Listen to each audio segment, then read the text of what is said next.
Sebelum kita lanjut ke berita terlengkapnya, alangkah mulianya bagi kalian untuk tekan tombol like, dan yang belum subscribe, tolong subscribe channel ini. Shin Tae-yong bungkam sombongnya pelatih timnas Brunei Darussalam di leg II kualifikasi Piala Dunia 2026 zona Asia.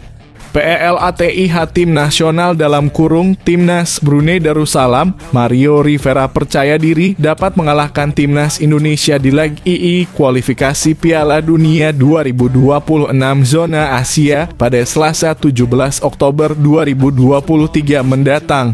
Lantas apakah pasukan Shin Tae-yong mampu membungkam sombongnya Rivera yang terlalu optimis tersebut?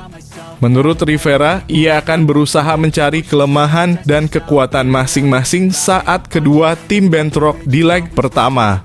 Dari hasil itu, ia akan mencari solusi dan strategi terbaik agar bisa mengalahkan timnas Indonesia di leg kedua nanti. Ya, tentu saja kami akan coba memenangi laga. Cara kami melakukannya akan menganalisa banyak hal. Ada banyak waktu bagi kami untuk mengevaluasi diri, ujar Mario Rivera. Kami harus tahu apa kekuatan dan level kami. Kami juga harus tahu kekuatan dan level Indonesia serta kelemahannya. Dari itu kami akan cari cara untuk meraih kemenangan, tambahnya. Sikap optimis Rivera jelas patut diacungi jempol mengingat Brunei harus mengejar 6 gol yang dicetak timnas Indonesia di leg pertama. Namun menurut sebagian fans Garuda, pernyataan Rivera itu justru menganggap enteng timnas Indonesia.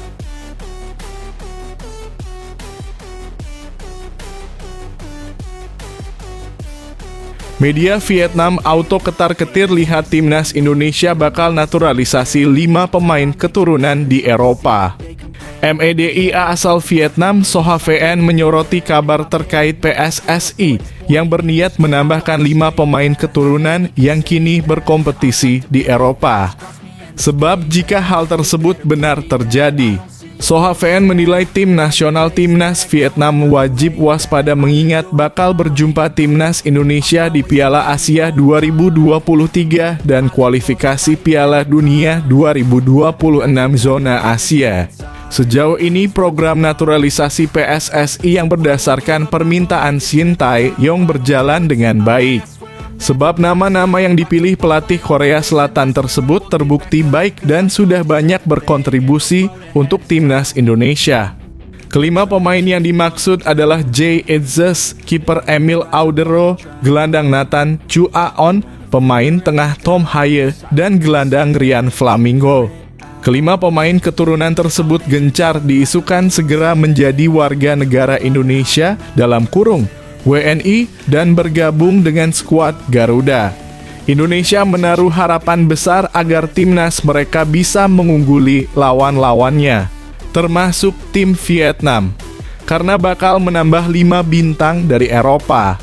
Bunyi pernyataan Soha VN di artikel mereka yang berjudul Vietnam bakal kesulitan di 2 turnamen besar karena 5 bintang Eropa akan bermain untuk Indonesia. Dikutip Senin.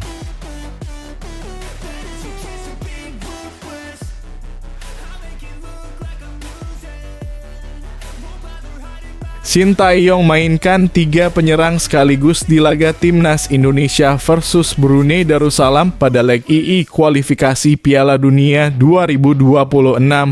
PELATIH Shin Tae-yong berpotensi mencoba berbagai formasi dan taktik saat timnas Indonesia melawan Brunei Darussalam di leg II putaran pertama kualifikasi Piala Dunia 2026 zona Asia.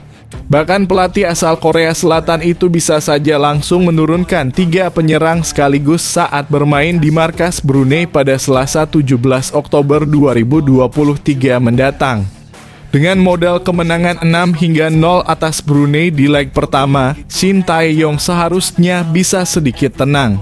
Momen itu akan menjadi kesempatan yang tepat jika ingin mencoba berbagai taktik, termasuk memainkan 3 penyerang sekaligus. Tentu akan lebih menarik jika nantinya Shin Tae-yong langsung memakai 3 striker sekaligus. Apalagi Rafael Struijk yang sempat cedera di leg pertama berpotensi dimainkan di leg kedua nanti.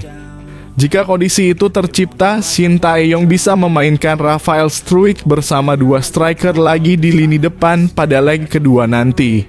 Bisa Hoki Dendi Dimas bahkan Ramadhan Sananta yang mencetak brace di leg pertama.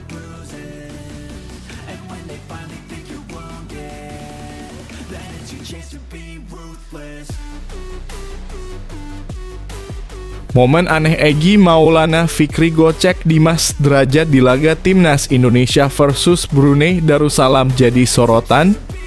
MOMEN Egy Maulana Fikri gocek Dimas Derajat di laga Timnas Indonesia versus Brunei Darussalam jadi sorotan.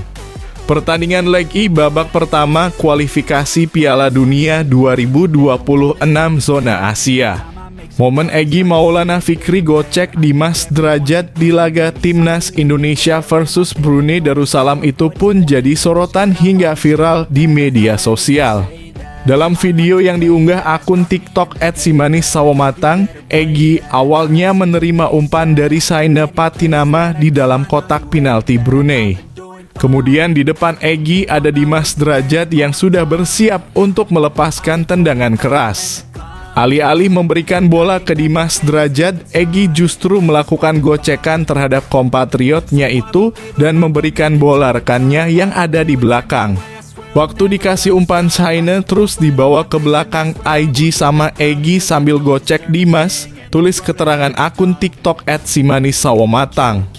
Keputusan Egy Maulana Fikri itu pun menuai pro kontra karena tidak memberikan bola ke Dimas Derajat atau ke sisi sebelah kanannya yang sudah kosong. Melihat dari rating, Egy menjadi pemain dengan nilai terendah setelah tampil dari bangku cadangan dengan nilai 6,3.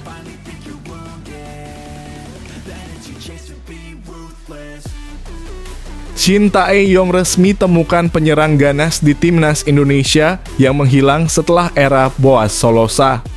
Shin Tae-yong nampaknya telah menemukan penyerang ganas untuk Timnas Indonesia dalam diri Ramadhan Sananta. Sudah lama sejak Timnas Indonesia memiliki seorang bomber seperti Bambang Pamungkas atau Boaz Solosa di masa lalu. Skuad Garuda julukan Timnas Indonesia telah memiliki masalah penyerang selama beberapa tahun terakhir. Bahkan PSSI hingga menaturalisasi pemain asing seperti Ezra Walian hingga Ilija Spasojevic. Namun tak ada satupun yang berhasil memuaskan pelatih Shin Tae-yong. Alih-alih pemain naturalisasi yang berhasil memuaskan, sang juru taktik asal Korea Selatan adalah pemain lokal. Kehadiran Sananta seakan menjawab penantian Shin Tae-yong akan sosok penyerang ganas yang dirindukan Timnas Indonesia. Sudah lama sejak seorang bomber hadir di Timnas Indonesia yang terakhir kali terlihat pada era Boaz Solosa.